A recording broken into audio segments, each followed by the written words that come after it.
Kama upo kwenye ndoa na unanyanyasika na bado unasema navumilia kwa sababu ya watoto, hebu vuta kitika angalau nikung'ate hata masikio yako mawili hayo.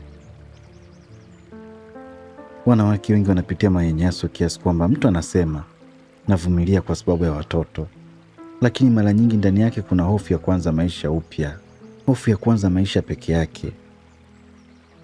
Ukweli ni kwamba kuvumilia mateso ya kulindi watoto mara nyingi kuna waumiza zaidi.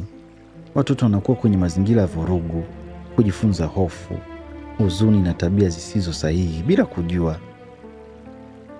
Amani ya mama ni msingi wa amani ya watoto. Wanawake wengi wamekuwa na uvumilivu kiasi kwamba wapo tayari kufa kwa ajili ya watoto. Ni ngumu kuondoka, hasa pale anapohofia kesho yake.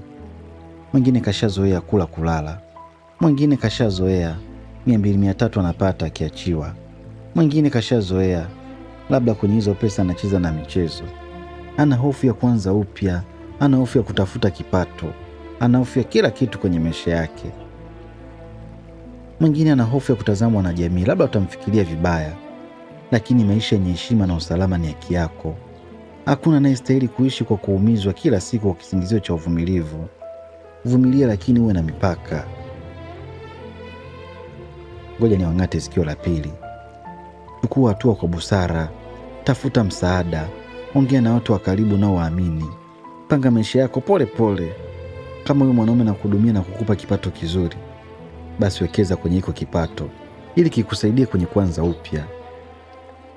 Ujasiri wa kuanza upya unaweza kukuogopesha, lakini unaweza kuwa mwanzo wa maisha yako yenye amani. Na wakumbusha tu, kuvumilia mateso si upendo. Kujilinda na kulinda watoto ndio uamuzi wa nguvu na wa busara. Msiishi kwenye ndoa manyanyaso na vipigo vya kila siku. Eti navumilia, labda mwanaume atabadilika. Vinaweza kukutengenezea ukilema au kifo kabisa. Kuwa makini sana. Chukua hatua mapema kabla hatua haijakuchukua wewe mapema. That is rough.